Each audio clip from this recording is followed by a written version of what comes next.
मंगलाचरण करेंगे। ओम नमः सिद्धेभ्याय जय श्री ओम नमः सिद्धेभ्याय जय श्री ओम नमः सिद्धेभ्याय। मंगलम भगवान वीरो मंगलम गौतमो गणे मंगलम कुंद कुंदाद्यो जैन धर्मोस्तु मंगलम। सर्वमंगल मांगल्यम सर्व कल्याण कारकम प्रधानम सर्वधर्माणां जैनं जयतु शासनम। जैनं जयतु शासनम जैनं जयतु शासनम। मोक्षमार्गस्य नेतारं वेत्तारं कर्म भूभृतां ज्ञातारं विश्वतत्त्वानां वंदे तद्गुणलब्धये। तत्वार सूत्र अर्थात मोक्ष शास्त्र का अध्ययन हमारा चल रहा है।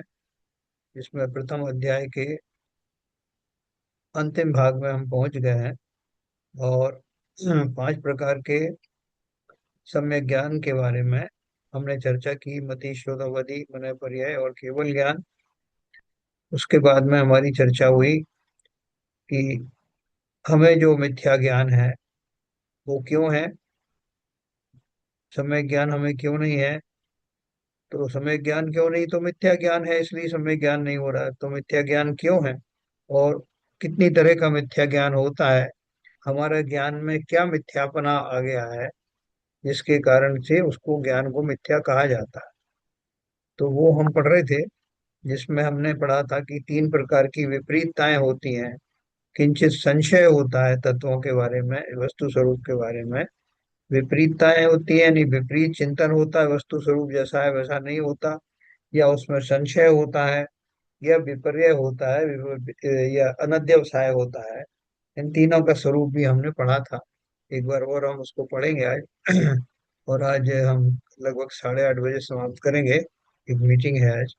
शुद्ध पंचमी का पर्व चल रहा है, तो मनाया जा रहा है। आप लोग भी सब मना रहे होंगे अपनी अपनी जगह पर। शुद्ध पंचमी का बहुत महत्व है। जो द्वितीय प्रथम श्रुत खंड श्रुत खंड है, श्रुत स्कंद है, उसकी रचना अंकलेश्वर में षटखंडागम ग्रंथ ग्रंथ के रूप में आज हुई थी, ज्येष्ठ शुक्ल पंचमी के दिन। लगभग 683 वर्ष पूर्व। हाँ आज बोलिए। शुद्ध पंचमी के ऊपर ही आप थोड़ा उद्बोधित करेंगे क्या? हाँ हम कर देंगे अभी। बिल्कुल बिल्कुल ठीक है, आपने याद दिलाया। बिल्कुल सही है। तो मैं एक काम करता हूँ, कल का जो विषय थोड़ा छूटा था उसको समापन करेंगे। और उसके बाद में मैं शुद्ध पंचमी का थोड़ा महत्व बता करके लगभग 8:30 बजे समापन करूंगा आज का। तो अपन सीधे चलते हैं विषय की ओर। कल हमने ये पढ़ा था, देखो, कि दया धर्म के हमारे बहुत सारे जो जीव हैं, भोले जीव हैं, इंक्लूडिंग हम लोग। हम सब लोगों को क्या पता है कि हम सुबह 2-3 घंटे या 2 घंटे या 1 घंटे पूजा पाठ दया धर्म आदि का पालन करते हैं। तो उन भूखे को जो है भोजन करा दिया जहां तक मिल जाता है, कोई ऐसा मौका तो प्यासे को पानी पिला दिया, या कोई संकट में जीव है उस पर किंचित दया आदि कर दी। तो वो करना तो ठीक है, वो हमारे श्रावक धर्म में गृहस्थ धर्म में उसका उल्लेख आता है, वो करना योग्य है। लेकिन इतने मात्र से जीवन में धर्म का प्रवेश हो जाएगा ऐसा मानना बेमानी है। क्यों? क्योंकि धर्म का स्वरूप अलग है। ये सब जो हम करते हैं ये सब शुभ क्रियाएं हैं, और शुभ क्रियाओं का फल पुण्य आदि के रूप में होता है, ऐसा अपन कई बार पढ़ चुके हैं। तो इन्होंने इसमें एक प्रश्न भी पूछा था कि दया धर्म के जानने वाले जीवों के भले ही आत्मा की पहचान ना हो, तथापि उन्हें दया धर्म की श्रद्धा तो होती है, तब फिर उनके ज्ञान को अज्ञान कैसे माना जा सकता है?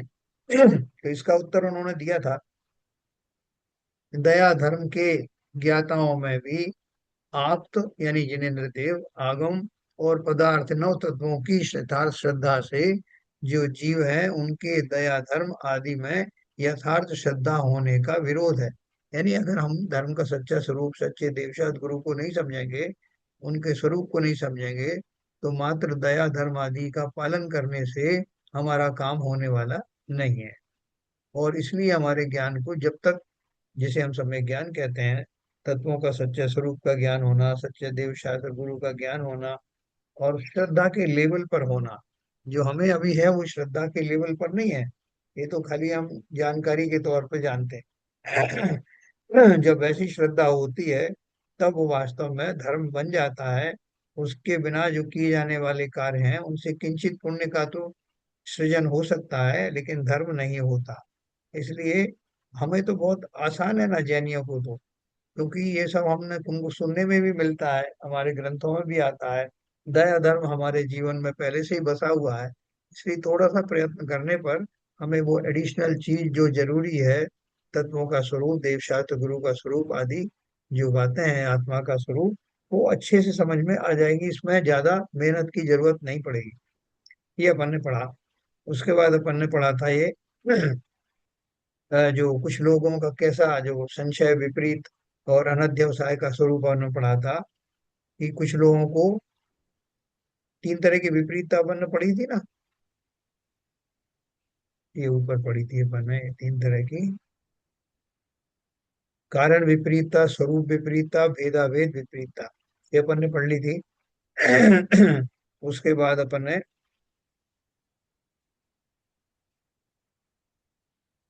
ये अपन पढ़ रहे थे, विपर्यय में संशय और अनध्यावसाय का समावेश हो जाता है। यह इसी संबंध में यहाँ कुछ बताया गया है। कुछ लोगों को यह संशय होता है कि धर्म या अधर्म कुछ होगा या नहीं। कुछ लोगों को सर्वज्ञ के अस्तित्व नास्तित्व का संशय होता है। कुछ लोगों को परलोक के अस्तित्व नास्तित्व का संशय होता है। किसने देखा है इस लोक को, परलोक को? ऐसा उनको संशय होता है। कुछ लोगों को अनध्यवसाय, अनिर्णय होता है। वे कहते हैं कि हेतुवाद रूप तर्कशास्त्र है, इसलिए उससे कुछ निर्णय नहीं हो सकता। और जो आगम है सो भिन्न भिन्न प्रकार से वस्तु का स्वरूप बतलाते हैं। कोई कुछ कहता है और कोई कुछ, इसलिए उनकी परस्पर बात नहीं मिलती। तो बहुत सारे लोग बोलते हैं, साहब आप बोलते हो कहीं न्याय की बात करने लगते हो, कभी कहीं व्यवहार रूप से कुछ उपदेश दिया जाता है, कहीं बोलते हैं सबसे कुछ नहीं हो रहा है। तो वो ऐसे अनिर्णय की स्थिति में होते हैं कि हम क्या फॉलो करें क्या नहीं फॉलो करें। तो इस ऐसे उसको अनध्यवसाय कहते हैं। ये भी अज्ञान का एक किस्म है। कुछ लोगों को ऐसा अनध्यवसाय होता है कि कोई ज्ञाता सर्वज्ञ अथवा कोई मुनि या ज्ञानी प्रत्यक्ष दिखाई नहीं देता कि जिसके वचनों को हम प्रमाण मान सकें। और धर्म का स्वरूप अति सूक्ष्म है, इसलिए कैसे निर्णय हो सकता है ना। इसलिए महाजनों ज्ञेन गता सो पंथा, यानी जिस मार्ग पर बहुत सारे लोग चल रहे हैं वही मार्ग सही है ना। ये देखो, इसी ये जो उक्ति है इसी के वश में होकर के इस्लाम धर्म का खूब ज्यादा प्रचार हुआ, कि जहाँ ज्यादा से ज्यादा लोग जा रहे हैं वही धर्म में स्वीकार करो। और जिसमें हमको पंचेंद्रिय के विषयों की छूट हो, हिंसा आदि की छूट हो, और ऐसा धर्म वो धर्म भी कहलाए, तो ऐसा धर्म तो लोग पालन करना चाहेंगे। इसलिए उस तरह मार्ग में लोग चले जाते हैं। तो ये एक ये उनका व्यवसाय है। कुछ लोग वीतराग धर्म का लौकिक वादों के साथ समन्वय करते हैं। वे शुभ अशुभ भावों के वर्णन में कुछ समानता देखकर जगत में चलने वाली सभी धार्मिक मान्यताओं को एक मान बैठते हैं। ये सब सब साधु एक ही होते हैं, अपने नवकार मंत्र में भी लिखा है, हाँ? सर्व साधु नमः लास्ट में जो है ना। तो वो बोलते हैं सब साधुओं को नमस्कार किया गया है। इसका अर्थ यह है कि जो कोई कोई भी साधु वेशधारी हो, उस सब वो सब नमन के योग्य हैं। तो ऐसा मान लेने के कारण से उनका विभ्रम विज्ञान और अज्ञान दूर नहीं होता, और वो निरंतर उसी मार्ग पर चलते रहते हैं। क्योंकि सभी तरह के जो साधु हैं वो कोई उनमें से वीतरागी तो कोई होने वाले हैं नहीं। इसलिए वीतरागी रागी सबको एक जैसा मानने वाले जीव वास्तव में उनकी इस अनध्यवसाय की से फंस जाते हैं। उनकी धारणा कभी सम्यक नहीं हो पाती। कुछ लोग मानते हैं कि मंद कषाय से धर्म होता है। यह भी विपर्य है। मंद कषाय कैसे होता है? जैसे आपको क्रोध मान माया लोभ आदि है, बहुत सारे जीव आपको बहुत मंद कषाय वाले मिलेंगे, जैनियों में भी अजैनियों में। तो वो लोग मानते हैं कि बस हमें तो हम तो यही जानते हैं कि लोगों को दान पुण्य करो और लोगों के प्रति सहिष्णु रहो। क्रोध आदि आए तो कम करो, हल्के करो, मन कषाय वगैरह, बस यही धर्म है। तो बोलते हैं कि ये धर्म नहीं है। ये जो क्रियाएं हैं ये पुण्य में तो सहायक हो सकती हैं, इनसे पुण्य आदि तो बनता है, लेकिन ये धर्म नहीं है। क्योंकि धर्म तो अंतरंग है, बाह्य क्रियाओं से धर्म नहीं होता। और अंतरंग तो आप जानते ही हैं कि अपने अपना स्वरूप को जानना, भली भांति जानना, उसमें श्रद्धावंत होना, पर द्रव्यों से उसमें अलग होने की विशेषताओं को जानना, ये और उसका चिंतन करना अपने स्वभाव का, ये धर्म में आता है। फिर कुछ लोग ईश्वर के स्वरूप को इस प्रकार विपर्य मानते हैं कि इस जगत को किसी ईश्वर ने उत्पन्न किया है और वह उसका नियामक है। ज्यादातर लोग यही मानते हैं कि ईश्वर नहीं, सभी धर्मों में ईश्वर को कोई ईश्वर बोलता है, कोई अल्लाह बोलता है, कोई महादेव बोलता है, विष्णु बोलता है। जो भी है सब मानते हैं कि कोई ऊपर बैठा हुआ है, उसने संसार को बनाया है। सिर्फ जैन दर्शन में ऐसा नहीं माना गया है। हालांकि जैन अनुयायियों में बहुत सारे लोग जो हैं वो जैन सिद्धांतों को जानते भी नहीं कि हमारे यहाँ किसी ईश्वर नाम की, ऐसा ईश्वर नहीं बताया जो सृष्टि का निर्माता हो। हमारे अनुसार तो सृष्टि स्वयं ही निर्मित हुई है, सदा काल से है और हमेशा रहने वाली। इस प्रकार संशय, विपर्य और अनध्यावसाय अनेक प्रकार से मिथ्या ज्ञान में होते हैं। इसलिए सत और असत का यथार्थ भेद यथार्थ समझकर स्वच्छंदता पूर्वक की जाने वाली कल्पनाओं और उन्मत्तताओं को दूर करने के लिए यह सूत्र कहते हैं। मिथ्यात्व को उन्मत्तता कहा है क्योंकि मिथ्यात्व से अनंत पापों का बंध होता है, जिसका ध्यान जगत को नहीं है। तो ये उन्होंने अभी तक संक्षेप में कहा कि जब शिष्य ने पूछा कि हम हमारे हमको जो ज्ञान है, ज्ञान तो है ना, वो सम्यक क्यों नहीं है, या वो मिथ्या क्यों है, उसमें मिथ्यापना कैसा है। तो मिथ्यापने का उन्होंने उत्तर दिया है कि कैसे हमारे मान्यताओं में विपरीतताएं छाई हुई हैं, गलत मान्यताएं, गलत धारणाएं बनी हुई हैं, जिसके कारण से हमारा ज्ञान सम्यक ज्ञान नहीं कहा जाता, उसे मिथ्या ज्ञान कहा जाता है। तो जब हम ये तीनों किसी की चीजों को छोड़ देंगे तो अवश्य ही हमारा ज्ञान सम्यक होगा। कल अपन इसके बारे में और आगे बताएंगे आपको। प्रमाण का स्वरूप बताया, श्रुत ज्ञान के अनुरूप नए का स्वरूप आपको कल बताएंगे। और अभी मैं आपको आज जो श्रुत पंचमी है, शशि विजयन साहब ने कहा, श्रुत पंचमी के बारे में थोड़ा सा आपको बताता हूँ। अ, शुद्ध पंचमी जो है आज से 683 वर्ष पूर्व महावीर स्वामी के। इसको साहब शेयरिंग को बंद कर। हाँ, मैं एक स्क्रिप्ट लिखी है, मैं लेके आ रहा हूँ 2 मिनट।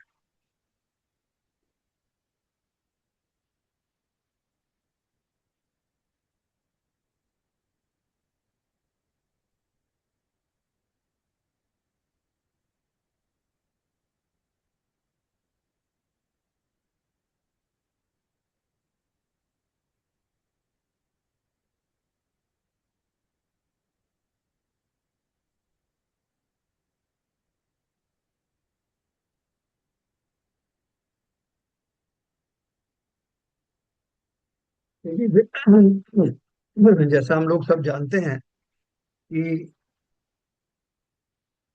प्राचीन काल में लिखित में जिनवाणी का प्रचलन नहीं था। चतुर्थ काल में तो विशेष तौर पर जो शास्त्र जिनवाणी होती थी, दिव्य ध्वनि जो कीर्ति थी जिनेन्द्र देव की, उसको, चूंकि वो निरक्षर होती थी, इसलिए उसको जितने जीव बैठे रहते हैं उनकी भाषाओं में वो उसको चेंज करके, ट्रांसफॉर्म करके गणधर द्वारा ट्रांसमिट की जाती थी। और सभी जीवों को अपनी अपनी भाषा में वो उपदेश समझ में आते थे, कहीं लिखा पढ़ी होती नहीं थी। धीरे धीरे करके जीवों का ज्ञान का वो क्षयोपशम कम होने लगा।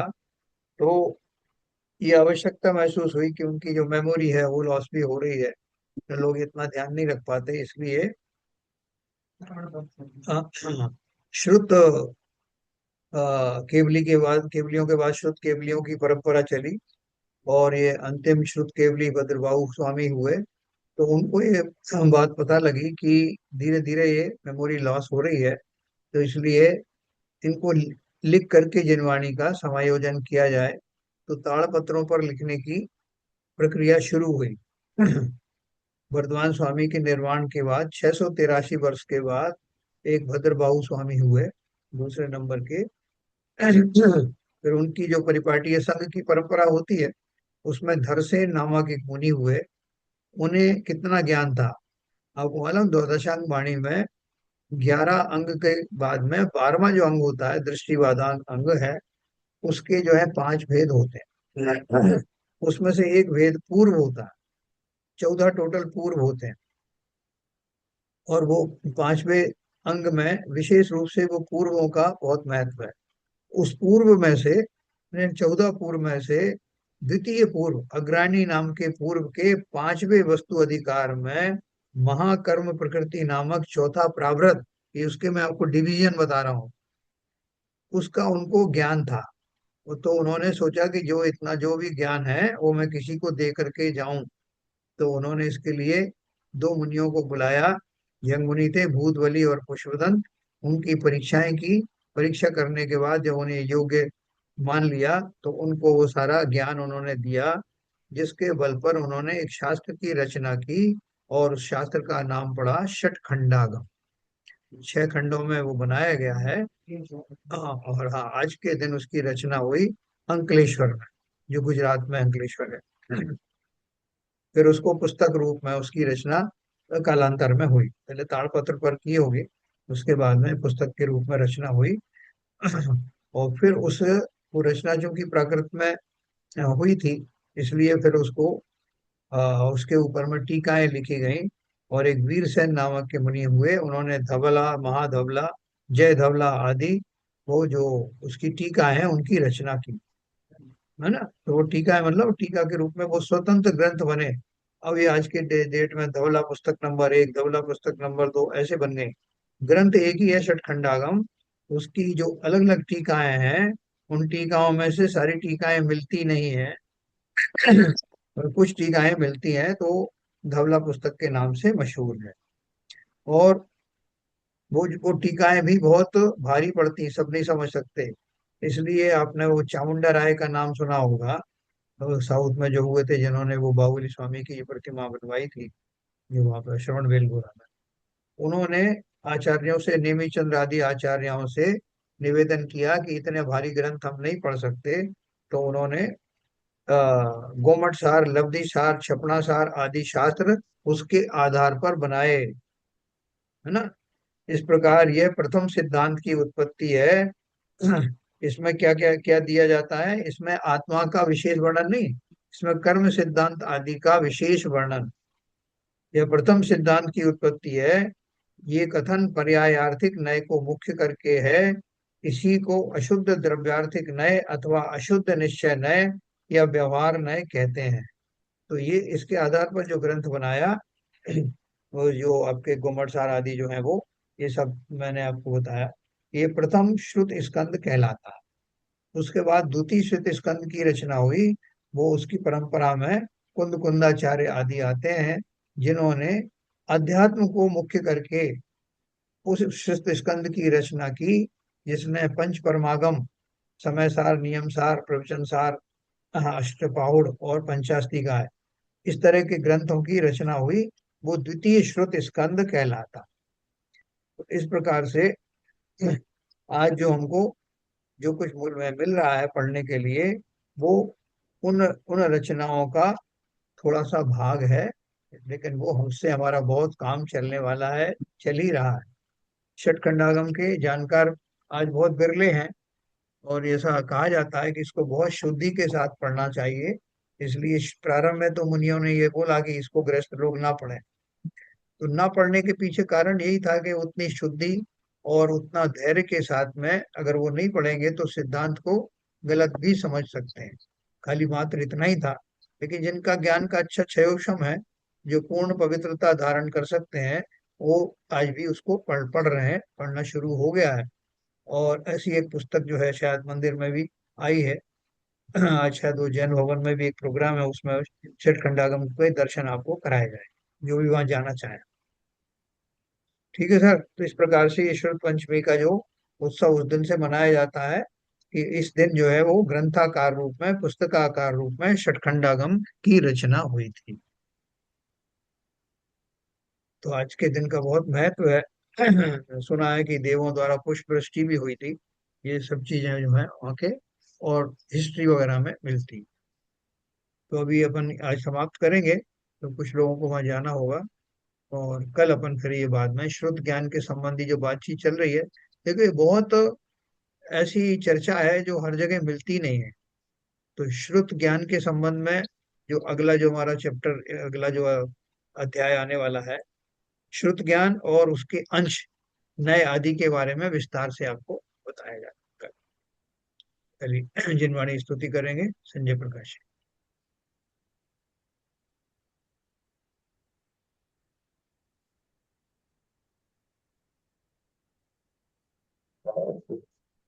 संजय प्रकाश।